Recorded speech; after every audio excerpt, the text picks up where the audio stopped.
रोज सुबह शाम इन ईंटों के जंगल को देखकर आंखें पथरा सी जाती हैं और तब मन को लगता है कि कहीं दूर निकल जाएं इन ईंटों के जंगल को छोड़कर कुछ सुकून भरी जिंदगी के लिए कुछ पल, कुछ घंटे, कुछ दिन ऐसे हों जहाँ केवल हम हमारा परिवार दोस्त और सुकून मिले।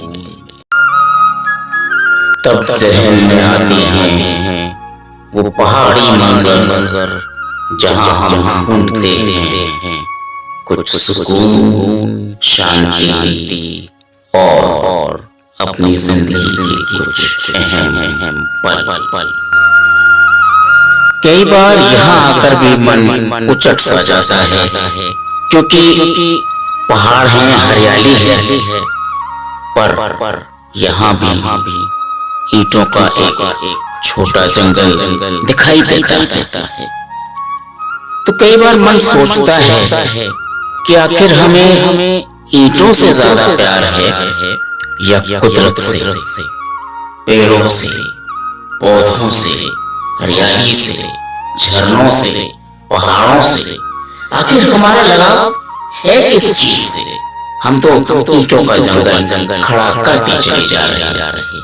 जहाँ देखिए वहाँ ईंटें हैं, लोहा है, सीमेंट है, पत्थर है। आखिर हम जा किस तरफ रहे हैं? जिंदगी को सुकून देने के लिए या जिंदगी को एक ऐसी जगह ले जाने के लिए जहां से कभी वापस नहीं आ सकते। विचार कीजिए कि आखिर इंसान की फितरत क्या है, कहाँ जाना चाहता है।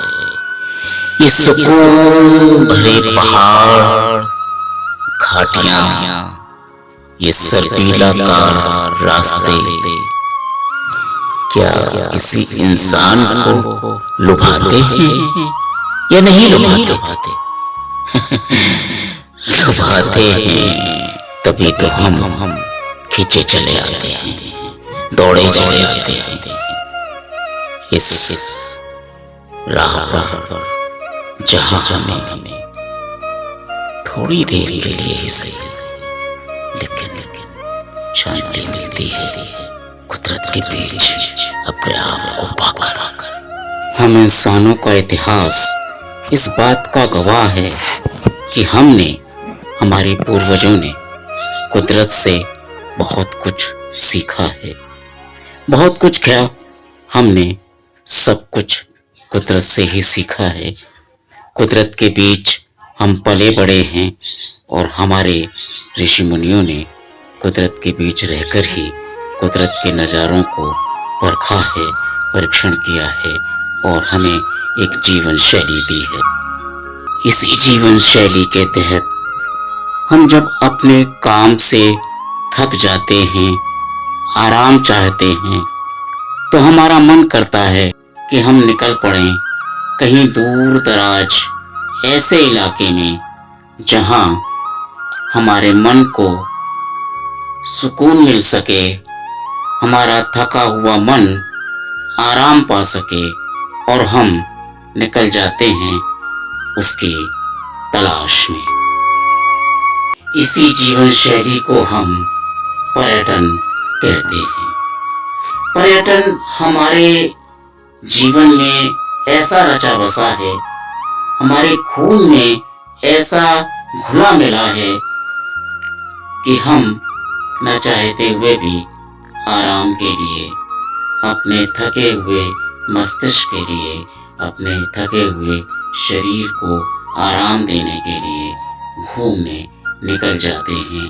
और यह परंपरा हमारे पुराने ऋषि मुनियों से हमें मिली है या कहें कि पूर्वजों से मिली है, क्योंकि हम इंसानों को इतिहासकारों ने, दार्शनिकों ने, बुद्धिजीवियों ने यह कहा है कि इंसान तो घुमक्कड़ प्रजाति का है वो कभी एक जगह ठहर ही नहीं सकता।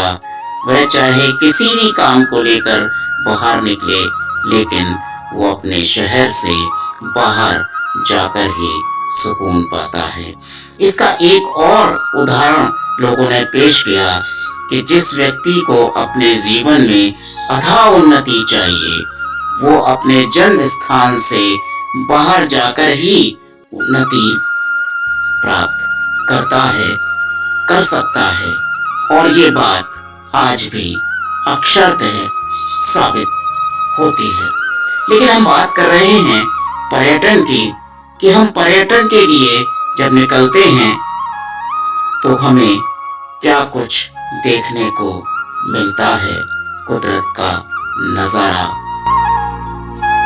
वक्त के साथ पर्यटन यानी टूरिज्म का चलन बहुत तेजी से बढ़ा है और इसके लिए व्यापक स्तर पर प्रबंध भी किए गए हैं, चाहे वो सरकारी तौर पर हों या निजी तौर पर। हमें पर्यटन के लिए, मौज मस्ती के लिए, टूरिज्म के लिए बहुत सारे आवास मिल जाते हैं, बहुत सारी धर्मशालाएं मिलती हैं, बहुत सारे होटल मिलते हैं और कुछ निजी लोगों के बनाए हुए छोटे छोटे स्थान, छोटे कमरे मिल जाते हैं जहां हम ठहर सकते हैं और आसपास का इलाका घूम सकते हैं। इसके साथ साथ टूरिज्म का एक और पक्ष भी है जिसको हम धार्मिक पर्यटन कहते हैं।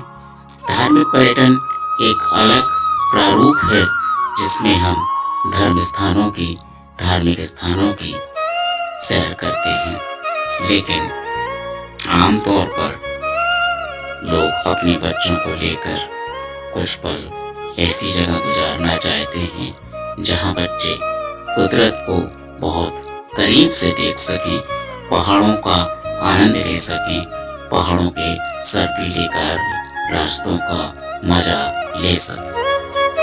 हर इंसान की जिंदगी में एक पल ऐसा आता है जब वह विवाह के गठबंधन में बंधता है और तब जो परंपरागत शादियां हैं उसमें लड़का और लड़की यानी वर और वधू एक दूसरे को जानने समझने के लिए निकल पड़ते हैं यात्रा पर, जिसे हम लोग कहते हैं हनीमून।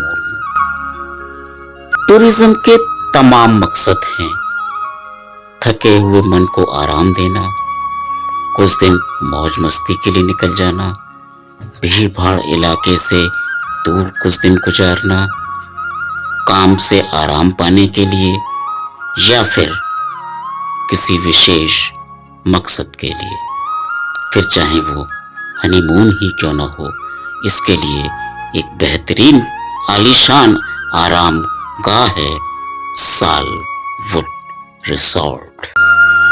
हिंदुस्तान में तमाम तरह के रिसोर्ट हैं, लेकिन सालवुड उसमें एक खास अहमियत रखता है। सालवुड रिसोर्ट की सबसे बड़ी खासियत ये है कि ये हिमालय की निचली पहाड़ियों पर बसा है। हिमालय की निचली पहाड़ियों में होने के कारण यहाँ कुदरत का नायाब नजारा आपको देखने को मिलेगा। यहाँ चारों तरफ पेड़ ही पेड़ हैं, हरियाली है और कुदरत ने अपना खजाना यहाँ लुटाया हुआ है।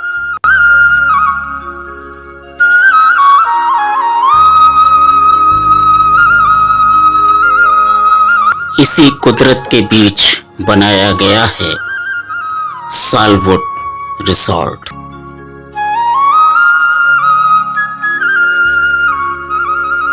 इस आलीशान आरामगाह की सबसे बड़ी खासियत ये है कि यहाँ पर ईंटों का, कंक्रीट का, सीमेंट का इस्तेमाल ना के बराबर हुआ है। कुदरत के बीच कुदरत का एहसास बनाए रखने के लिए यहाँ पर जितनी भी इमारतें हैं उनमें लकड़ी का इस्तेमाल हुआ है या फिर थोड़ा बहुत लोहे का इस्तेमाल हुआ है। ये आप देख रहे हैं कि ये सब कुछ लकड़ी से निर्मित है। यही खासियत हिंदुस्तान के ही नहीं बल्कि सारी दुनिया के रिसोर्ट से इसको अलग करती है और खास बनाती है। Conference hall. आज मल्टीनेशनल कंपनियां अपने मुलाजिमों को लेकर, अपने विदेशी अतिथियों को लेकर ईंटों के जंगल से कहीं दूर पहाड़ों के बीच कॉन्फ्रेंस करना चाहते हैं। उनके लिए ये रिसोर्ट कॉन्फ्रेंस हॉल की सुविधा देता है और यहाँ से वो नज़ारा नज़र आता है जिसके लिए आप यहाँ आते हैं। सामने ऊंची पहाड़ियों पर आप देख रहे हैं मसूरी शहर। कॉन्फ्रेंस हॉल के अलावा यहाँ एक बड़ा हॉल भी है जहाँ आप किसी भी तरह का कार्यक्रम आयोजित कर सकते हैं। गर्मियों में नहाने का आनंद लेने के लिए यहाँ एक स्विमिंग पूल भी बनाया गया है। ये है डाइनिंग रूम यानी भोजनालय, जहाँ पर्यटक भोजन करते हैं, ब्रेकफास्ट करते हैं और ये सब कुछ लकड़ी का बना हुआ है। कितना खूबसूरत है ये नज़ारा। जब आप यहाँ आएंगे तो आपका मन प्रफुल्लित हो जाएगा, क्योंकि हर जगह को इस तरह से निर्मित किया गया है कि कुदरत का नज़ारा चारों तरफ से दिखाई देता है। किसी भी कमरे में बैठ जाइए, किसी भी रेस्टोरेंट में बैठ जाइए, कहीं भी बैठ जाइए, कुदरत ही कुदरत चारों तरफ दिखाई देती है। इसी रेस्टोरेंट में है सबको पसंद आने वाला कैरम बोर्ड का खेल, जहां आप आराम से अपने 4 साथियों के साथ कैरम बोर्ड का आनंद ले सकते हैं। दोपहर के वक्त इन खिड़कियों से छनकर आने वाली नरम धूप आपको आंदोलित कर देती है। आप बड़ा सुकून महसूस करते हैं इस रेस्टोरेंट में और आपका मन करता है कि आप यहाँ बैठकर घंटों कुदरत का आनंद लें और गर्म चाय पकौड़े का भी साथ साथ आनंद लेते रहें। सांझ ढलते ही इस रेस्टोरेंट की सारी लाइटें जला दी जाती हैं और तब ये जगमगा उठता है एक ऐसा रेस्टोरेंट जो सिर्फ और सिर्फ लकड़ी का बना है और आपके मन को लुभाता है। आपका मन नहीं करेगा यहाँ से कहीं भी जाने के।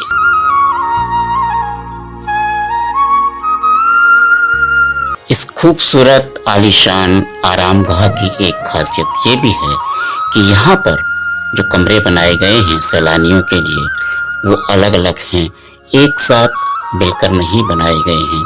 इसीलिए यहाँ पर ये जो रास्ता आप देख रहे हैं ये अलग अलग कमरों में जाने के लिए बनाया गया है। जाने का मन तो नहीं हो रहा लेकिन मजबूरी है, जाना पड़ेगा।